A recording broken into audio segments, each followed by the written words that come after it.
Hello everybody, this is Digraj Singh Rajput. Welcome to magnet brains. इस वीडियो में हम क्या पढ़ने वाले हैं? इस वीडियो में हम पढ़ेंगे federalism with a strong central government.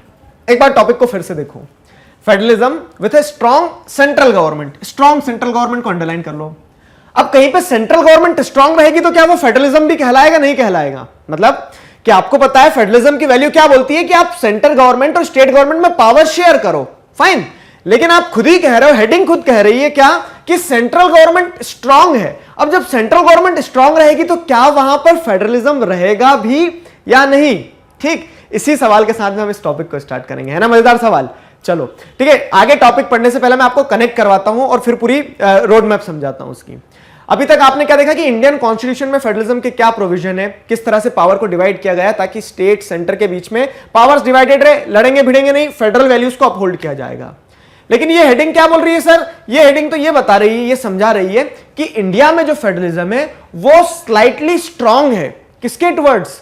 वो स्लाइटली स्ट्रांग है या फिर कह सकते हैं स्लाइटली टिल्टेड है सेंट्रल गवर्नमेंट की टुवर्ड्स। ठीक है, अब मैंने आपको स्टार्टिंग में बताया भी था कि इंडिया का फेडरलिज्म को क्या कहा जाता है स्कॉलर्स के द्वारा? Quasi federalism.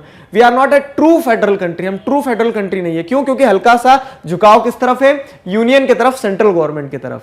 ठीक है, तो वो ऐसा क्यों कह रहे हैं? क्योंकि लोगों ने कॉन्स्टिट्यूशन में ये प्रोविजंस देखे। हमारे कॉन्स्टिट्यूशन मेकर्स खुद एक्सेप्ट करते हैं इस चीज को। क्या कॉन्स्टिट्यूशन मेकर्स खुद बोलते हैं कि भैया इंडियन फेडरलिज्म जो है तो पूरी तरह से ट्रू फेडरलिज्म नहीं है। हमने यूनिटरी गवर्नमेंट मतलब सेंट्रल गवर्नमेंट को, सॉरी, हमने सेंट्रल गवर्नमेंट को हल्की सी ज्यादा पावर दी है। ठीक है, तो वो कैसे है, क्या है, वो सारी चीजें हम पढ़ेंगे।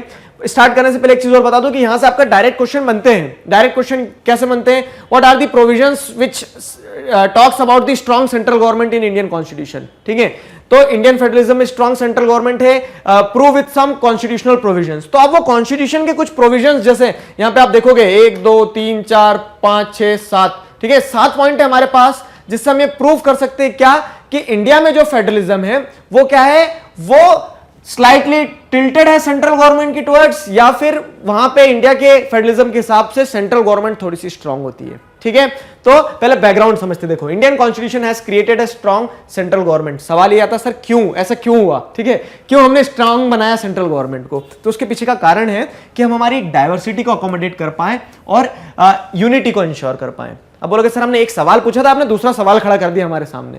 ठीक है, सवाल सीधा था कि इंडिया में स्ट्रांग सेंट्रल गवर्नमेंट क्यों बनाया, तो आप कह रहे हो कि डाइवर्सिटी को अकोमोडेट करने के लिए और यूनिटी को इंश्योर करने के लिए। अब ये डाइवर्सिटी और यूनिटी और फेडरलिज्म, ये सारी चीजों भी तो समझाओ। ठीक है, एक्सप्लेन तो करो। तो चलो एक्सप्लेन कर देते हैं हम आपको। ठीक है, अब देखना, समझते जाना। ठीक है, एक एक पॉइंट पकड़ते जाना।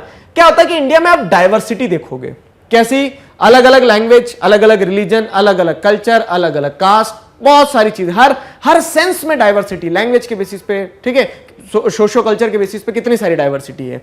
अब दूसरी चीज क्या है? सोशो इकोनॉमिक प्रॉब्लम्स भी है यहाँ पे। मतलब कुछ स्टेट्स अमीर हैं, कुछ स्टेट्स गरीब हैं। ठीक है, कुछ स्टेट्स के पास में इकोनॉमिक रिसोर्सेज, नेचुरल रिसोर्सेज ज्यादा है, कुछ के पास में नहीं है। ठीक है, तो ये भी एक पार्ट हो गया डाइवर्सिटी का। साथ ही साथ क्या है कि, और ये मैं आपको देखो पीछे बैकग्राउंड में ले जाके बता रहा हूं सारी चीजें। जब देश आजाद हुआ था उस समय पे जब कॉन्स्टिट्यूशन मेकर जो थे, जब कॉन्स्टिट्यूशन बना रहे थे, तो उन्होंने क्या चैलेंज देखा था पता है?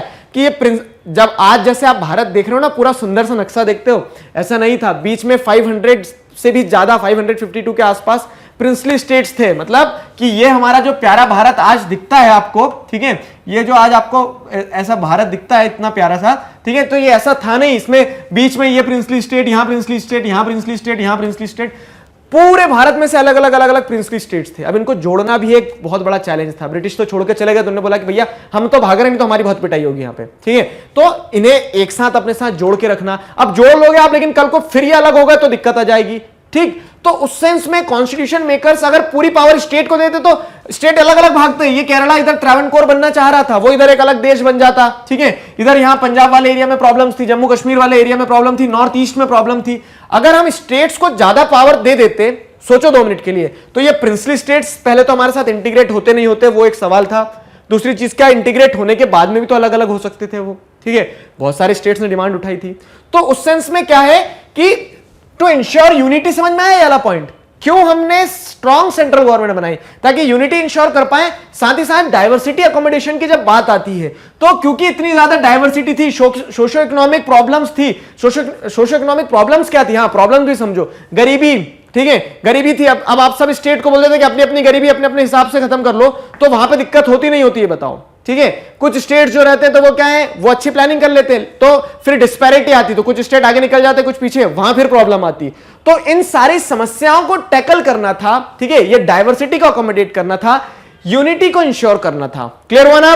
तो इन सारी चीजों के लिए क्या है, इन सारी चीजों के लिए प्लानिंग और कोऑर्डिनेशन चाहिए था। अब प्लानिंग और कोऑर्डिनेशन, फिर वही वाली बात, अगर आप स्टेट लेवल पे छोड़ देते कि सब अपनी अपनी प्लानिंग कर लो, कोऑर्डिनेशन कर लो और सब ग्रो कर जाएंगे, देश ग्रो कर जाएगा, तो ये क्या है, ये ख्याली पुलाव रहते हैं। ठीक है, हमें क्या करना होगा, आगे रह के चीजें संभालना पड़ती, आगे रहकर चीजें संभालना पड़ती, तो तभी हमारे जो लीडर्स थे जैसे सरदार वल्लभ भाई पटेल, तो इन लोगों ने इस चीज को भाप लिया था। उन्होंने बोला कि चुपचाप कमान अपने हाथ में रखे रखो, ठीक है, लगाम टाइट रखना पड़ेगी, अगर स्टेट्स को हम थोड़ी डील देंगे तो वो क्या हो सकता है, देखो क्या होता है, ऐसे बोलते हैं ना, उंगली पकड़ाई, उंगली पकड़ते पकड़ते पूरा पोछा पकड़ लिया, वही वाली कहानी रहती है यहाँ पे, कि अगर आप उस समय पे स्टेट्स को थोड़ी लिबर्टी ज्यादा दे देते, या बोलते हैं इक्वल फुटिंग पे रख देते कि हाँ सेंटर और स्टेट, फेडरलिज्म, ट्रू फेडरलिज्म, इस तरह की अगर कहानी रख देते, तो वो स्टेट्स फॉर श्योर क्या होते, इंडियन यूनियन से भागने की कोशिश करते हैं। इसीलिए कॉन्स्टिट्यूशन मेकर्स जो थे ना, तो अभी तक की सदी के सबसे ज्यादा ब्रिलियंट लोग वही रहे कि उन्होंने एक ऐसा प्यारा संविधान बना के देके चले गए कि वो आज भी हमारे देश को चलाए रख रहा है, रूल ऑफ लॉ बना हुआ। नहीं तो हमारे साथ में और भी देश आजाद हुए थे,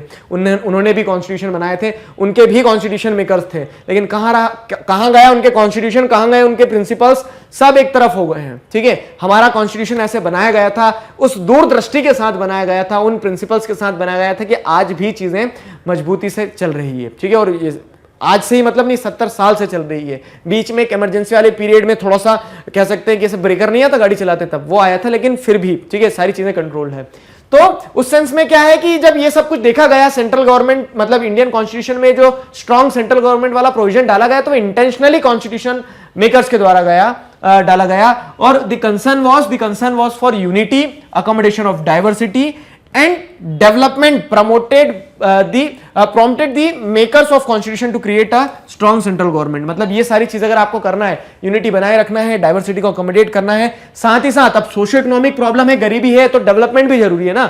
वो सारी चीजें करने के लिए क्या है, वो सारी चीजें करने के लिए फॉर श्योर थे हमारे कॉन्स्टिट्यूशन मेकर्स कि उन्होंने स्ट्रॉन्ग सेंट्रल गवर्नमेंट बनाई। यहां तक समझ में आया ना? ठीक है, सिंपल सी चीज थी, क्लियर कर दी मैंने आपको, एक बैकग्राउंड बना दिया कि क्या सोच के सेंट्रल गवर्नमेंट को स्ट्रांग रखा गया होगा। ठीक है, सेंट्रल गवर्नमेंट स्ट्रांग है, बोलो हाँ। ठीक है, यहां तक चीजें समझ में आ गई ना? अब प्रूफ करो। ठीक है, लेट इट बी एक्स तो ले लिया आपने, मेरा बहुत कमजोर है फिर भी समझा रहा हूं, तो लेट इट बी एक्स तो ले लिया आपने, अब वो एक्स से प्रूफ करने वाली बात आ गई कि कहां कहां प्रोविजन है, वो बताओ सर। ठीक है, तो वो प्रोविजन यहां से चालू हो रहे हैं, हम पढ़ेंगे। उसके पहले हम टीटी कृष्णमाचारी जो थे कॉन्स्टिट्यूएंट असेंबली के, उनकी कॉन्स्टिट्यूएंट असेंबली डिबेट की एक आर्ग्यूमेंट सुनते हैं यहां पे। ठीक है, मैं पढ़ूंगा, आप सुनना। क्या है? Let me tell my honorable friends in the house that the drift in all constitutions has been towards the center। ठीक है, वो बता रहे हैं कि वर्ल्ड वाइड आप कहीं भी देख लो तो अब सारे कॉन्स्टिट्यूशन सेंटर को ज्यादा पावर देने की कोशिश करते हैं, because of the circumstances that have now come into being, that the states have become federal और यूनिटरी। ठीक है, welfare states from being police states. तो वो बताते हैं कि आज क्यों हम सेंटर को पावर दे रहे हैं। वर्ल्ड वाइड आप देख लो, सारे कॉन्स्टिट्यूशन जो है सेंट्रल लेवल पे ज्यादा पावर देते हैं। क्यों? क्योंकि ऐसी सर्कमस्टेंसेस डेवलप हो गई है जिसके चलते क्या हो रहा है कि स्टेट जो है, स्टेट मतलब क्या है, वो नेशन की बात कर रहे हैं, स्टेट मतलब देश की बात कर रहे हैं। स्टेट चाहे वो फेडरल हो या चाहे यूनिटरी स्टेट हो, ठीक है, चाहे श्रीलंका की तरह हो चाहे बेल्जियम की तरह हो, सारे स्टेट क्या हो गए, आज वेलफेयर स्टेट की कैटेगरी में आ गए। मतलब जब हमारा कॉन्स्टिट्यूशन बन रहा था तब उन्होंने बात करी, तब उन्होंने बोला कि अब गवर्नमेंट की जरूरत क्या है, सिर्फ पुलिसिंग के लिए नहीं है, पुलिस स्टेट की जरूरत नहीं है आपको कि डंडे मारते रहे लोगों को। आज गवर्नमेंट की रिस्पॉन्सिबिलिटी होती है, no doubt, law and order तो मेंटेन करना ही है। लॉ एंड ऑर्डर मेंटेन करने के साथ साथ में गवर्नमेंट की रिस्पॉन्सिबिलिटी क्या होती है, लॉ एंड ऑर्डर मेंटेन करने के साथ साथ गवर्नमेंट की रिस्पॉन्सिबिलिटी होती है कि वो क्या करे, वो वेलफेयर करे। ठीक है, और उस समय पे अब स्टेट्स का काम ये वेलफेयर पे आ गया था कि लोगों का भला सोचे, सारी चीजें करे। तो इसके चलते टीटी कृष्णमाचारी क्या बोलते हैं, ठीक है, कि police states and the ultimate responsibility as for the economic well-being of country has become the paramount responsibility of the center। तो अब जब वेलफेयर स्टेट के रूप में निकल के आ रहे हैं सारे स्टेट्स, ठीक है, सारी कंट्रीज वेलफेयर स्टेट मतलब जनता का भला सोच रही है, तो अल्टीमेट रिस्पॉन्सिबिलिटी क्या होगी, उनकी अल्टीमेट रिस्पॉन्सिबिलिटी भी होगी कि कंट्री के लोगों का वेलबींग हो। ठीक है, ये उनकी पैरामाउंट रिस्पॉन्सिबिलिटी होना चाहिए, तो जिसके चलते हमें उन्हें पावर भी देना होगी, सेंट्रल लेवल पे पावर भी देना होगी। वही वाली बात है, बिना दांत का शेर क्या है, कुछ नहीं है, खिलौना है।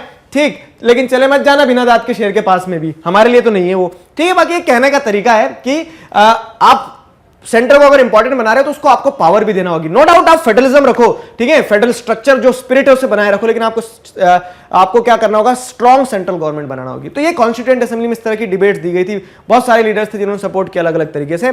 कॉन्स्टिट्यूएंट असेंबली जो आप, ये बहुत अच्छी चीज लगती है बुक में मुझे, ठीक है, ये जो आपकी बुक है इंडियन कॉन्स्टिट्यूशन एट वर्क, तो उसमें जो इस तरह से बीच बीच में आपको कॉन्स्टिट्यूएंट असेंबली की डिबेट्स जो दी है, चाहे वो बी आर अम्बेडकर की दी हो, ठीक है, जैसे भी टी कृष्णमाचारी की दी है, तो ये लीडर्स के पर्सपेक्टिव से आपको समझ में आएगा अच्छा उन्होंने क्या सोच के डाला होगा चीजों को। मजेदार है, ठीक है, मजेदार है। तो अब आगे देखते हैं, अगर हम प्रोविजंस की बात कर रहे थे, मतलब हमने ये तो मान लिया कि इंडिया में क्या है, स्ट्रॉन्ग सेंट्रल गवर्नमेंट है इंडिया के फेडरल स्ट्रक्चर में।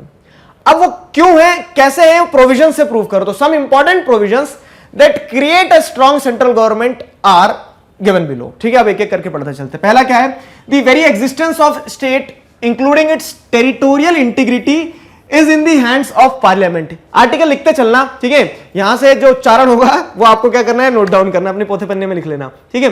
तो यहां पे क्या है, देखो कि जो वेरी एग्जिस्टेंस है स्टेट का, मतलब स्टेट अगर एग्जिस्ट कर रहा है ना, तो वो किसके कारण एग्जिस्ट कर रहा है, पार्लियामेंट की इच्छा है कि बने रहना, तो बना हुआ है। पार्लियामेंट चाहे तो स्टेट को बदल सकती है, सिंपल सी चीज है। मतलब इससे आपको समझ में आएगा कि सेंट्रल गवर्नमेंट के पास कितनी पावर है। वो ये पावर रखता है कि अगर वो चाहे तो स्टेट को मिटा सकता है, बना सकता है, बिगाड़ सकता है, सब कर सकता है, ठीक है। तो पार्लियामेंट के पास ये पावर है, मतलब सेंट्रल के पास ये पावर तक है कि वो स्टेट को, स्टेट के नाक नक्शे सब बदल सकता है, ठीक है।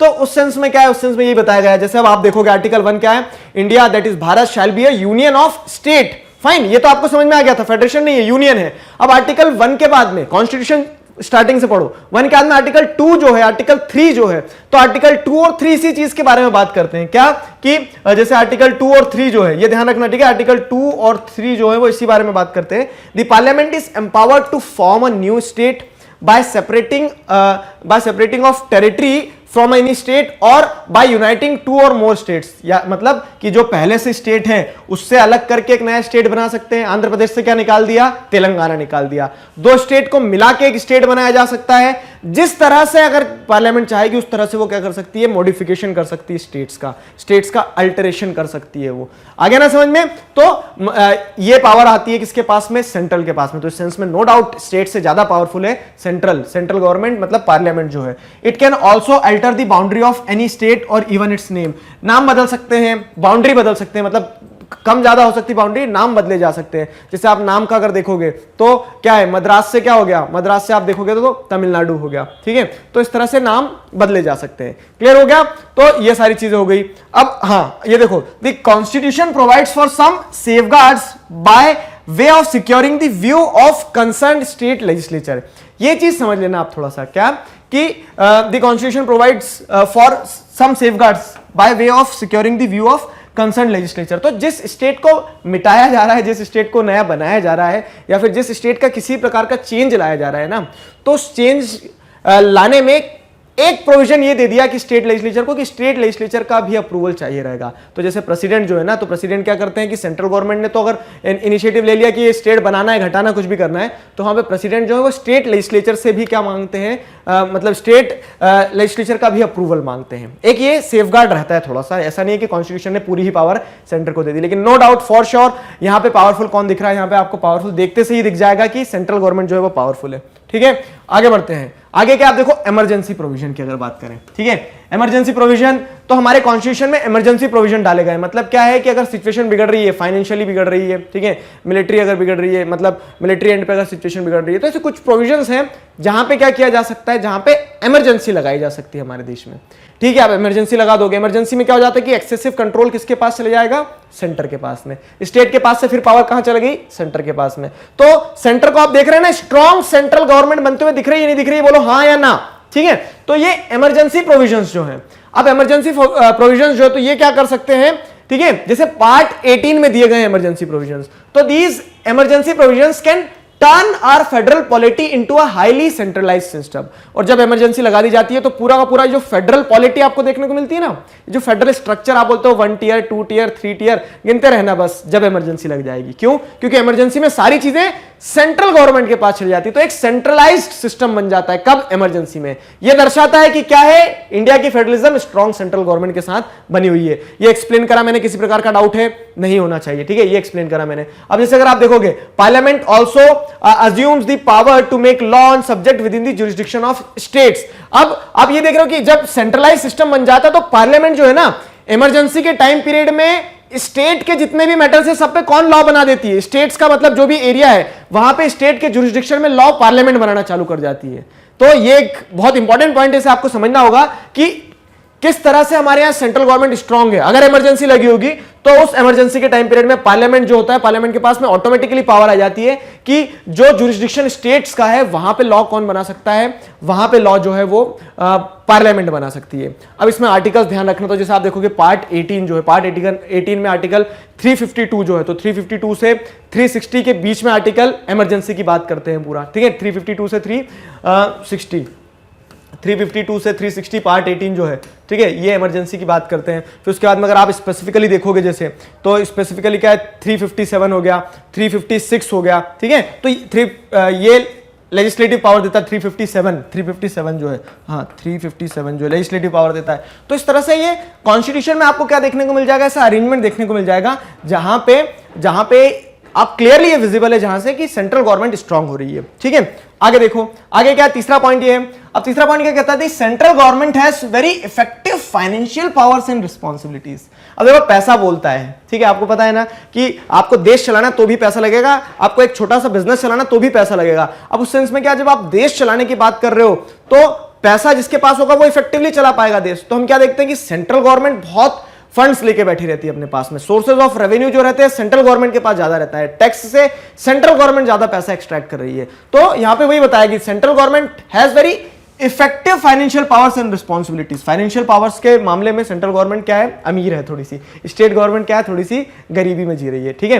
तो अब ये वही चीज आगे बताई गई है क्या, the central government has many revenue sources and the states are mostly dependent on the grants and financial assistance from the centre.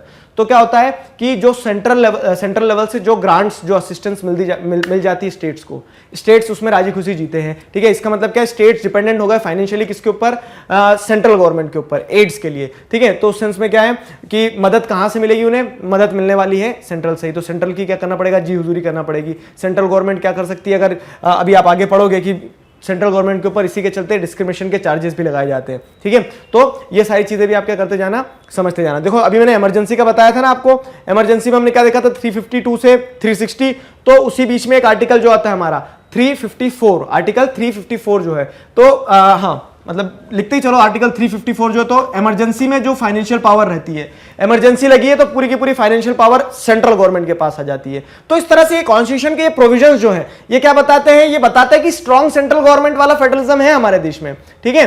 फिर अगर आप नॉर्मली देखोगे तो आर्टिकल 3 जैसे जीएसटी में चीजें बदली हैं, और ठीक है, फिर अगर आप देखोगे आर्टिकल क्या है, हाँ 268 से 279, आर्टिकल 268 से 279 जो है ये वाला जो पार्ट है, ठीक है, कॉन्स्टिट्यूशन का, तो ये भी पूरा क्या करता है, ये भी पूरा डील करता है फाइनेंशियल मैटर्स से ही, ठीक है। ये फाइनेंशियल मैटर्स से ही डील करता है, ग्रांट्स वगैरह जो है, ग्रांट्स एड्स वगैरह जो है उससे डील करता है। और ये जो सारी चीजें आप पढ़ते हो कॉन्स्टिट्यूशन का ये वाला पार्ट, तो आपको समझ में आएगा कि पावर सेंट्रल गवर्नमेंट के पास ज्यादा है, ठीक है, पावर सेंट्रल गवर्नमेंट के पास ज्यादा है। पार्ट 11 का जो पूरा पार्ट है वो इस चीज से डील करता है, क्लियर। अब अगर आप देखेंगे जैसे सेंट्रल गवर्नमेंट स्टार्टिंग से ही देखोगे, ये तो मैंने आपको बता दिया कि कॉन्स्टिट्यूशन बनाते समय प्रोविजन डाल दिया गया, फिर कॉन्स्टिट्यूशन बनाने के बाद में जब काम चालू हुआ, ठीक है, देश चलना चालू हुआ, आपने गाड़ी बनाई तो गाड़ी में आपने दिखती बात है कि सेंट्रल गवर्नमेंट को ज्यादा पावर दे दिए। अब वो गाड़ी जब चलना चालू होगी ना तो सेंट्रल गवर्नमेंट उस ज्यादा पावर का और ज्यादा एक्सरसाइज करेगी। कैसे, चलो वो समझाता हूं। तो सेंट्रल गवर्नमेंट ने क्या करा, जब प्लानिंग स्टार्ट करी कि भैया इकोनॉमी आगे बढ़ाना है हमें, ठीक है, प्लानिंग फॉर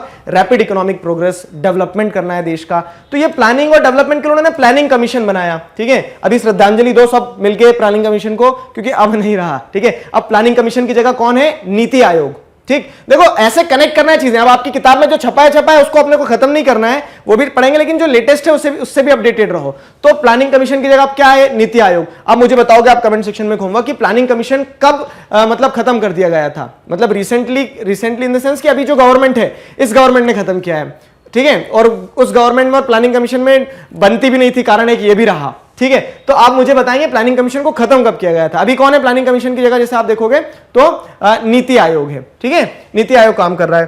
तो ये प्लानिंग कमीशन जो, तो planning of rapid economic progress and development, ठीक है, उसके लिए प्लानिंग कमीशन बनाया गया। अभी जो प्लानिंग कमीशन है, तो planning commission, planning led to considerable centralisation of economic decision making. देखो क्या है, समझना, कहानी समझना। सेंट्रल गवर्नमेंट ने क्या तय किया कि भैया रैपिड इकोनॉमिक प्रोग्रेस चाहिए तो प्लानिंग करना पड़ेगी, प्लानिंग कमीशन उन्होंने बनाया। अब जब ये प्लानिंग करेंगे तो प्लानिंग करने के लिए जब आपने सेंट्रल लेवल पे बॉडी बनाई है तो प्लानिंग की जो पावर है वो भी सेंट्रलाइज हो गई। वही चीज बताई गई है कि planning led to considerable centralisation of economic decision making. Economic decision making, पैसे से जुड़े हुए जो डिसीजन है वो अब कौन ले रहा है? सेंटर जो रह रहा है, तो वो सेंट्रलाइज हो गई वो चीज, ठीक है। ये दर्शाता है कि स्ट्रॉन्ग सेंट्रल पावर है, मतलब स्ट्रॉन्ग सेंट्रल गवर्नमेंट है। अगला पॉइंट क्या है? The union government uses its discretion to give grants and loans to states. अब देखो, मैंने आपको वही बताया कि फाइनेंशियल पावर जो है और रिस्पॉन्सिबिलिटीज जो है, तो वो अगर आप कॉन्स्टिट्यूशन के पार्ट 11 को देखते हो तो उससे आपको समझ में आएगा कि अधिकतर यूनियन गवर्नमेंट ही क्या करती है। यूनियन गवर्नमेंट के पास में वो डिस्क्रिशन होता है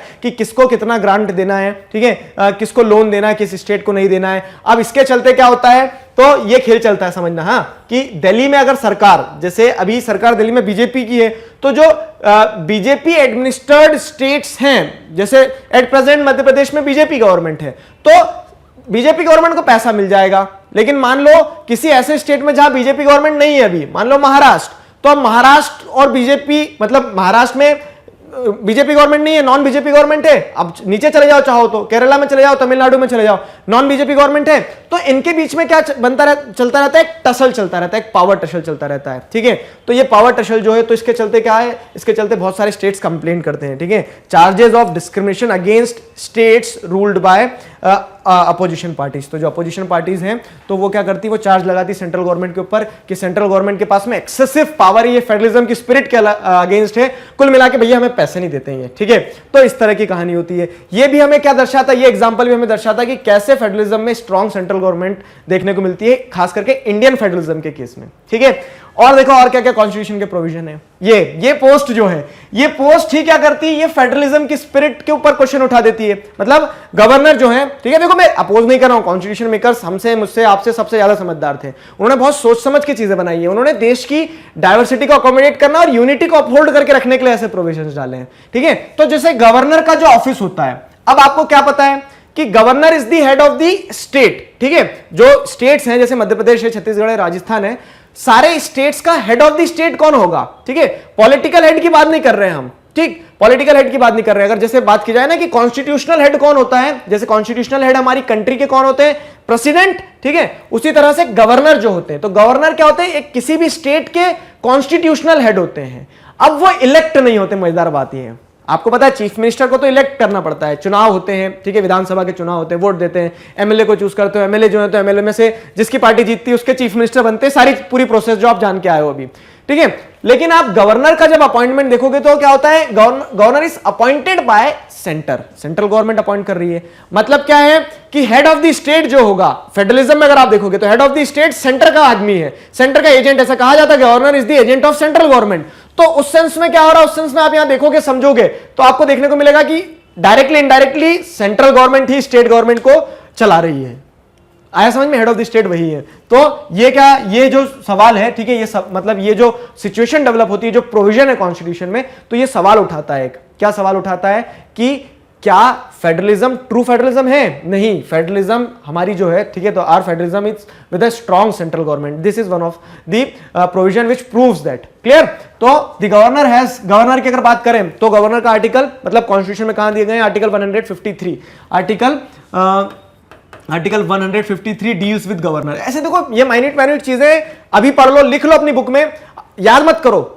आप बोल रहे हो कि सर लिखवा क्यों रहे हो, ठीक है, लेकिन जब आप 8, 10, 20 बार पढ़ोगे तो आपको एक रेफरेंस रहेगी दिमाग में। और जो कॉम्पिटिटिव्स की तैयारी करें, आप खुश मत हो, आपको याद करना है, ठीक है। तो the governor has certain powers to recommend dismissal of the state government and the dissolution of assembly. अब क्या होता है कि अगर कहीं भी स्टेट में डिसमिस करना है गवर्नमेंट, तो गवर्नर के मतलब फाइनल से गवर्नर का होता है। फिर अगली चीज क्या है, कहीं प्रेसिडेंट रूल लगवाना है, ठीक है, तो प्रेसिडेंट्स रूल कब लगेगा, गवर्नर की रिकमेंडेशन पे। तो इस तरह से गवर्नर के पास में पावर होती है और वो पावर गवर्नर सेंटर के साथ अलाइन होकर काम करते हैं क्योंकि वो सेंटर के द्वारा ही अपॉइंट किए गए हैं, ठीक है। The governor has the power to reserve a bill passed by state legislature for assent of president, ठीक है। ये मजेदार चीज है, समझना, ठीक है। अब क्या होता है कि गवर्नर जो है, तो गवर्नर के पास में एक ये पावर होती है कि मान लो जैसे स्टेट लेजिस्लेचर है, मध्य प्रदेश का एग्जांपल लेते हैं। मध्य प्रदेश की जैसे हम पार्लियामेंट को देखेंगे अगर, ठीक है, मध्य प्रदेश की अगर विधानसभा को देखोगे आप, तो मध्य प्रदेश की विधानसभा में एक बिल पास हुआ, ठीक है, सब वोटिंग हो गई है। अब वो वोटिंग होने के बाद में क्या है, वो गवर्नर के पास जाएगा कि गवर्नर का एसेंट जब मिल जाएगा, जैसे आप सेंट्रल लेवल पे देखते हो प्रेसिडेंट का जब एसेंट मिल जाता है तो लॉ बन जाता है वो बिल, ठीक है। तो वैसे गवर्नर के पास गया, तो गवर्नर के पास में एक प्रोविजन होता है कि वो उस बिल को क्या कर ले, रिजर्व कर ले, ठीक है। उस बिल को रिजर्व कर ले किससे रिकंसिडरेशन के लिए, प्रेसिडेंट से रिकंसिडरेशन के लिए, ठीक है। तो ये पावर जो है, ये पावर क्या कर रही है, एक तरह से आप देखो तो सेंटर का इंटरफेरेंस दिखा रही है कहां पे, स्टेट लेवल पे जो लॉ बन रहे हैं। तो स्टेट की पावर को क्या कर दिया, कम कर दिया ना, ये चीज, ठीक है, ऐसे समझना है। तो central government gets an opportunity to delay the state legislature and veto them completely. तो सेंट्रल गवर्नमेंट क्या कर सकती है, डिले कर सकती है स्टेट लेजिस्लेशंस को। स्टेट गवर्नमेंट की पावर, जो लॉ मेकिंग पावर है, लेजिस्लेटिव पावर है, उसमें क्या कर सकती है, इंटरफेयर कर सकती है, वीटो कर सकती है, किसी भी लॉ को रोक सकती है वो, ठीक। ये मजेदार प्रोविजंस है। मतलब आप अगर स्टेट हो और मैं सेंटर हूं तो मैं बोलूंगा मजेदार प्रोविजन है, आप स्टेट हो तो आप बोलेंगे काय के मजेदार है, ठीक है। लेकिन हम समझ रहे हैं कि किस तरह से, मतलब हमारे टॉपिक तो मजेदार है ना, कि फेडरलिज्म जो है वो कैसे स्ट्रॉन्ग सेंट्रल गवर्नमेंट को दर्शाता है। हमारा जो फेडरलिज्म है कैसे वो एक स्ट्रॉन्ग सेंट्रल गवर्नमेंट वाले फेडरलिज्म की तरफ टिल्टेड है। आ गया समझ में, ये चौथा पॉइंट बताया मैंने, अभी और है, चिंता मत करो, ठीक है। तो मजा आ रहा है ना, चलते चलते बताते ही चलना। तो अब क्या होता है, देखो पांचवा पॉइंट देखो क्या है, central government can legislate on matters from the state list, ठीक। मतलब जो स्टेट लिस्ट के मैटर हैं, स्टेट लिस्ट के मैटर मतलब क्या होता है, अब आपने अभी पीछे पढ़ के आए हो पिछले वीडियो में, डिवीजन ऑफ पावर क्या होता है, union list, state list, concurrent list, ठीक है। अब आपको पता है कि 7th शेड्यूल के हिसाब से क्या है, ये पावर डिवाइड कर दिए, बच्चे लड़ेंगे नहीं, सेंटर और स्टेट आपस में लड़े मत, क्या कि जिसको जो लिस्ट में लॉ बना दी, सब्जेक्ट दे दिए गए, उन पे लॉ बनाओ चुपचाप। लेकिन यहां पे क्या है पता है, यहां पे एक प्रोविजन ऐसा भी है कॉन्स्टिट्यूशन में, क्या है वो प्रोविजन, कि central government can legislate on matters from the state list, ठीक है। जो स्टेट लिस्ट है ना, उसके अंदर जितने भी सब्जेक्ट मैटर्स हैं उन पे सेंट्रल गवर्नमेंट लॉ भी बना सकती है। ये मैंने आपको पहले भी बता चुका हूं, और ठीक है। अब बोलोगे फिर वो स्टेट लिस्ट में डालने का मतलब क्या है सर, एक्सक्लूसिवली स्टेट ही बनाएगा, लेकिन कुछ सिचुएशंस ऐसी आ जाती है, जैसे अब आर्टिकल 249 को देखोगे आप, तो अगर क्या होता है कि नेशनल इंटरेस्ट के लिए, ठीक है, नेशनल इंटरेस्ट मतलब क्या कि मान लो इंडिया चाइना के बीच में लड़ाई हो जाती है। अब चाइना के साथ में बॉर्डर सिक्किम की भी शेयर होती है, तो सिक्किम में कोई से ऐसे इश्यूज है जो स्टेट लिस्ट में आते हैं, लेकिन सेंट्रल गवर्नमेंट वहां लॉ बना सकती है, कब, आर्टिकल 249 के हिसाब से अगर देखोगे तो आप नेशनल इंटरेस्ट के चलते, ठीक है, नेशनल इंटरेस्ट के चलते सेंट्रल गवर्नमेंट स्टेट लिस्ट के मैटर्स पे लॉ बना सकती है। आया ना समझ में, सिंप्लीफाइड करके दिया मैंने आपको। तो ऐसे और भी प्रोविजन है, जैसे आप देखोगे आर्टिकल 253 जो है हमारा, ठीक है, तो वो इंटरनेशनल, अब जैसे इंटरनेशनल मैटर्स क्या हो गया कि बांग्लादेश और वेस्ट बंगाल, ठीक है, तो इंटरनेशनल मैटर क्या हो गया कि ये जैसे यहां पे आप देखोगे तो ये वेस्ट बंगाल है, ठीक है, ये बांग्लादेश है। अब आप देखोगे तो लैंड बॉर्डर एग्रीमेंट हुआ है, ठीक है, मतलब जमीन जो वेस्ट बंगाल की कुछ किसको दे दी, बांग्लादेश को दे दी। तो ये ऐसे इंटरनेशनल मैटर्स में कौन लॉ बना सकता है, सेंट्रल, क्योंकि अब बांग्लादेश अकेला डील नहीं कर रहा है ना, इंडिया एज ए कंट्री हम डील कर रहे हैं, बांग्लादेश सॉरी वेस्ट बंगाल अकेला डील नहीं कर रहा है ना। यहां पे आप देख रहे हो, तो अगर वेस्ट बंगाल की बॉर्डर शेयर हो रही बांग्लादेश के साथ, इसका मतलब ये नहीं कि वेस्ट बंगाल अपने हिसाब से चीजें संभाल लेगा, उसे इंडिया एज ए होल देखा जाएगा। तो इस सेंस में क्या है कि इंटरनेशनल इंपॉर्टेंस के अगर कोई मैटर होगा तो उस पर क्या किया जा सकता है, सेंट्रल गवर्नमेंट जो है वो लॉ बना सकती है। ऐसे और भी प्रोविजन है कॉन्स्टिट्यूशन में, ठीक है। तो मैंने आपको एग्जाम्पल दिए कुछ, तो यहां पे central government can legislate on matters from the state list. अब देखो क्या है, अब बोलोगे सर ये तो क्या है, जंगल राज चल रहा है, सेंट्रल गवर्नमेंट कुछ भी कर देगी क्या? नहीं ऐसा नहीं है, ठीक है, गुस्सा मत हो। यहां पे क्या होता है कि this is possible if the move is ratified by the Rajya Sabha. अब आपको समझना होगा वो कितना खूबसूरती से बुना गया है कॉन्स्टिट्यूशन में इस चीज को। राज्यसभा में सेंट्रल लेवल पे अगर आप देखोगे, ठीक है, यूनियन लेवल पे पार्लियामेंट में अगर आप देखोगे तो राज्यसभा स्टेट्स को रिप्रेजेंट करती है। और अगर स्टेट के मैटर पे अगर मान लो कोई लॉ बन भी रहा है तो आपको पता है कि हमारे क्या बाइकैमरलिज्म है, डुअल चेक होना चाहिए। तो वो डुअल चेक कहां हो जाता है, अगर स्टेट का इंटरेस्ट आ रहा है तो राज्यसभा का अप्रूवल लेना जरूरी है ना समझ में। तो कहीं ना कहीं बैलेंस बना हुआ है, लेकिन दिखता क्या है, दिखता यह है कि सेंट्रल गवर्नमेंट जो है तो ये क्या है, बाहुबली है, ठीक है, पूरी पावर लेके बैठी है। नो डाउट है भी बाहुबली, क्लियर? तो ये समझ में आ रहा ना पॉइंट, मजेदार है। तो उस तरह से और भी चीजें देखो तो the constitution clearly states that executive powers of centre are superior to the executive power of the states. जैसे अगर आप देखोगे आर्टिकल 257 जो है, आर्टिकल 257 क्या बताता है? आर्टिकल 257 यही बताता है कि जो एग्जीक्यूटिव पावर किसके पास है, जो एग्जीक्यूटिव पावर सेंटर के पास में है, ठीक है, वो सुपीरियर है किससे? Powers of the state, state की पावर से सुपीरियर है। मतलब अगर एग्जीक्यूटिव जो है, सेंट्रल लेवल के जो एग्जीक्यूटिव है वो कोई लॉ बना रहे हैं तो स्टेट लेवल के एग्जीक्यूटिव को मानना पड़ेगा वो, ठीक है। ऐसा नहीं कि लड़ जाएंगे, बोल देंगे कि मेरा स्टेट है मध्य प्रदेश, इसमें लॉ नहीं बनाने दूंगा, मानना पड़ेगा, अलाइन करना पड़ेगा, ठीक है। ये कॉन्स्टिट्यूशन में दिया गया है। जैसे अगर आप देखोगे क्या कि पार्ट 12 जो है हमारे कॉन्स्टिट्यूशन का, पार्ट 12 जो है हमारे कॉन्स्टिट्यूशन का, वो इन्हीं सारी चीजों से डील करता है, बताता है कि कैसे एक बैलेंस बना रहना चाहिए, ठीक है। तो the executive power of every state shall be so exercised as not to impede or prejudice the exercise of executive power of union, ठीक है। तो यूनियन की जो पावर है उसके ऊपर कोई इम्पीडमेंट ना आए, ठीक है, उसके ऊपर कोई प्रभाव ना आए, ठीक है। Executive power of the union and the executive power of the union shall extend to the giving of such directions to the state. और एग्जीक्यूटिव पावर उस लेवल तक एक्सटेंड होती है कि वो स्टेट एग्जीक्यूटिव जो है उन्हें डायरेक्शन दे सकती है, as may appear to the government of India to be necessary for the purpose, ठीक है। तो गवर्नमेंट ऑफ इंडिया को जो भी जरूरी लग रहा है, सही लग रहा है, समय की जो जरूरत लग रही है, उस हिसाब से क्या किया जा सकता है, सेंट्रल गवर्नमेंट के द्वारा डायरेक्ट किया जा सकता है स्टेट एग्जीक्यूटिव्स को, और स्टेट एग्जीक्यूटिव्स को मानना पड़ेगा, वो मना भी नहीं बोल सकते हैं। आगे ना समझ में, अभी हम आगे पढ़ेंगे जैसे सेंटर स्टेट रिलेशन जो है, तो सेंटर स्टेट को गवर्न करने के लिए हमारे कॉन्स्टिट्यूशन में स्पेसिफिक प्रोविजन है, ठीक है, जहां पे फॉर श्योर आपको अब इतना पढ़ के समझ में आ गया होगा कि टिल्टेशन किधर होगा, स्टेट की सेंट्रल गवर्नमेंट की तरफ ही होगा। लेकिन ऐसा नहीं है, स्टेट को प्रोटेक्शन नहीं होते हैं, स्टेट के पास में भी पावर होती है, ठीक। ये हो गया। तो अब ये 5 पॉइंट अभी और हैं, तो अब देखो क्या है, एक और प्रोविजन जो ये प्रूव करता है, जो क्या प्रूव करता है कि पावर जो है वो सेंट्रल गवर्नमेंट के पास ज्यादा है, federalism with a strong central government, ठीक है। क्या है वो अगला प्रोविजन? अब आपको पता है कि हमारे एडमिनिस्ट्रेटिव सिस्टम जो वो इंटीग्रेटेड है। इंटीग्रेटेड मतलब क्या है कि सेंट्रल लेवल का ऑफिसर कहां काम करता है? स्टेट में काम करता है। अब कल को आप क्या बनोगे? आईएएस बनोगे, आईपीएस बनोगे, कांग्रेचुलेशंस, मिठाई पहुंचा देना, ठीक है। तो अब आप जब कल को क्या बनोगे? एडमिनिस्ट्रेटर बनोगे, एक, ठीक है, एक प्रशासनिक अधिकारी बनोगे, तब क्या होगा? तब आपका काम करने का मतलब आप सेंट्रल गवर्नमेंट के क्या कहलाओगे? एम्प्लॉय कहलाओगे, ठीक है। आप सेंट्रल गवर्नमेंट के एजेंट हो गए हो। काम कहां करोगे लेकिन? ठीक है, सेंट्रल गवर्नमेंट क्या है? कोई ऐसा देखा कि इंडिया एक अलग सी टेरिटरी है? इंडिया तो सारे स्टेट से मिलकर बना है ना, तो आपको काम तो अल्टीमेटली स्टेट में ही करना है। तो उस सेंस में क्या होता है, जैसे ऑल इंडिया सर्विसेज जो होती है, ऑल इंडिया सर्विसेज में कौन कौन सी सर्विसेज आती है ये आप मुझे कमेंट सेक्शन में बताएंगे। मैं पहले बता चुका हूं एग्जीक्यूटिव वाले पार्ट में, ठीक है। तो ऑल इंडिया सर्विसेज में कौन कौन से एग्जीक्यूटिव्स आते हैं वो आप मुझे कमेंट सेक्शन में बताने वाले हो। तो अब जैसे ऑल इंडिया सर्विसेज है, तो इसमें जो ऑफिसर्स है, तो officers chosen for these services serve in the administration of states, तो वो सेंट्रल गवर्नमेंट के द्वारा अपॉइंट किए गए हैं, लेकिन वो काम कहां कर रहे हैं? स्टेट एडमिनिस्ट्रेशन में काम कर रहे हैं। तो अब ये तो दिखती बात है ना, मतलब क्या है कि जैसे एक एग्जांपल दे रहा हूं मैं आपको, क्या कि 2 क्रिकेट टीम है, ठीक है, क्रिकेट टीम ए, क्रिकेट टीम बी।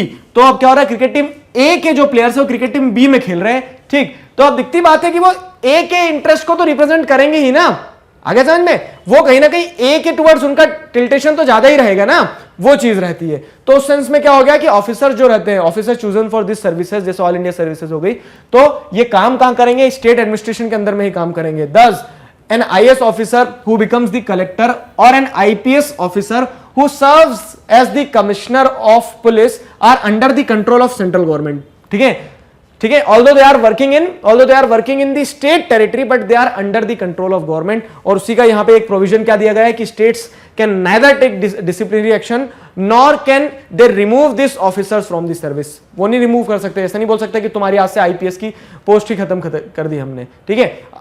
ट्रांसफर हो जाता है, ये सारी चीजें हो जाती है, लेकिन आप हटा नहीं सकते, उनके अगेंस्ट में डिसिप्लिनरी एक्शन नहीं ले सकते हो। कौन? स्टेट से बोला जाता है। तो स्टेट को क्या है? स्टेट को पता है कि सेंट्रल का इंसान है, हम कुछ नहीं कर सकते हैं, सेंट्रल गवर्नमेंट ही सब कुछ करेगी। और ये उल्टा क्या कर देंगे? ये उल्टा सेंट्रल गवर्नमेंट के हिसाब से स्टेट गवर्नमेंट को चला लेंगे कहीं ना कहीं। तो एजेंट ऑफ सेंटर कहा जाता है, अधिकतर जो ऑल इंडिया सर्विसेज के सेंट्रल गवर्नमेंट ऑफिसर्स रहते हैं, ठीक है। अब ये आपको मैंने एग्जांपल से समझा दिया कैसे आईएएस आईपीएस जो रहते हैं तो वो काम स्टेट एडमिनिस्ट्रेशन के अंदर करेंगे, लेकिन वो गाइडलाइंस जो रहेगी तो किसकी फॉलो करेंगे, सेंट्रल गवर्नमेंट की। क्यों? क्योंकि कभी कभी अपने टर्म पीरियड में वो स्टेट से सेंट्रल गवर्नमेंट को सर्व करने के लिए दिल्ली भी चले जाते हैं, ठीक है।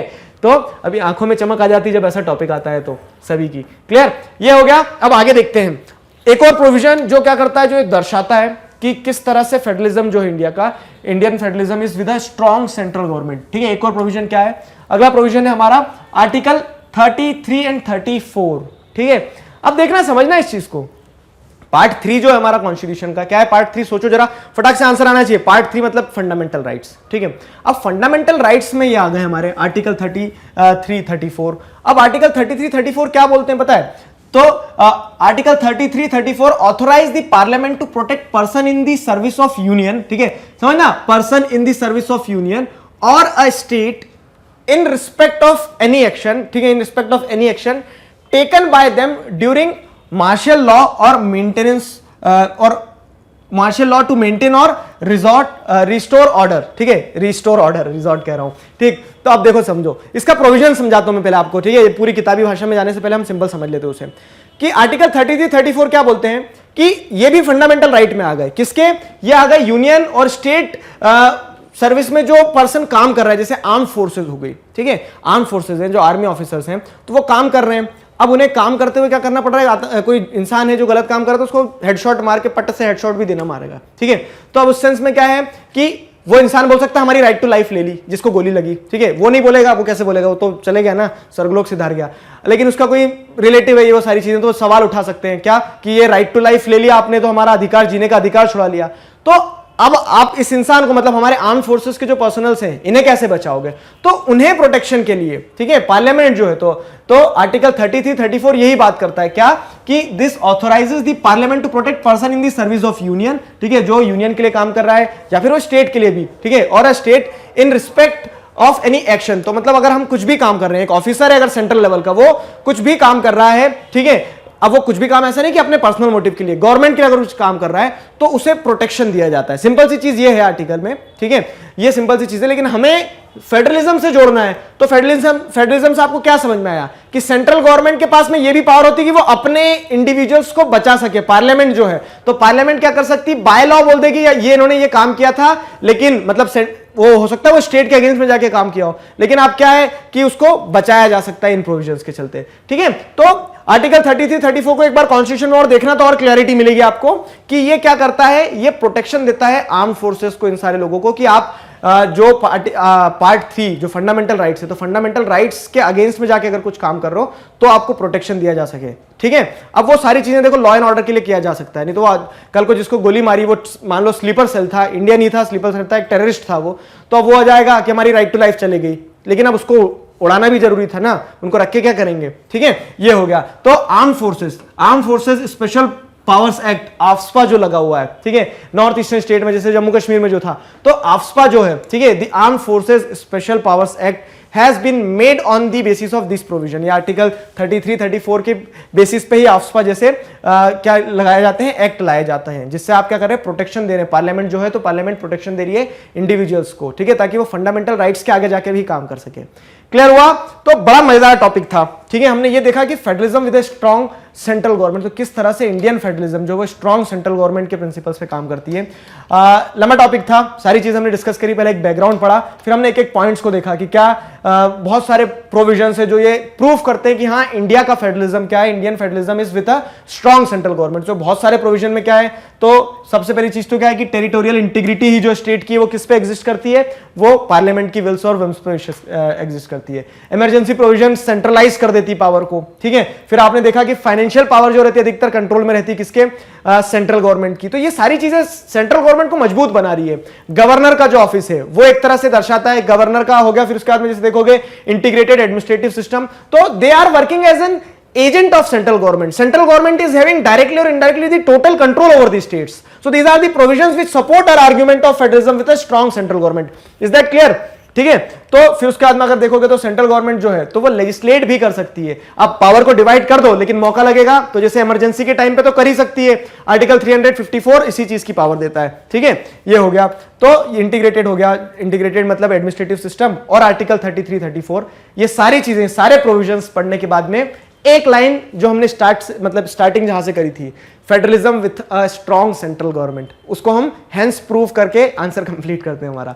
आया ना समझ में? तो ये सारी चीजें हमने पढ़ी है, समझा है, आशा करता हूं आपको क्लियर हुआ। किसी प्रकार का डाउट है feel free to ask in comment section. Magnet brains पर इसी तरह से क्लास 4 से क्लास 12 तक सभी सब्जेक्ट्स, चैप्टर्स, टॉपिक, सब टॉपिक, सब कुछ सिस्टमैटिक वे में वीडियो लेक्चर्स के फॉर्मेट में अवेलेबल है, जिन्हें आप बहुत आसानी से देख सकते हैं, पढ़ सकते हैं, समझ सकते हैं, घर बैठे अपना सिलेबस कंप्लीट कर सकते हैं। जी हाँ, अपने जूनियर्स और सीनियर्स को जरूर बताइए मैग्नेट ब्रेन्स के बारे में। मिलते हैं नेक्स्ट वीडियो में। Till then stay connected, keep learning. Thank you very much.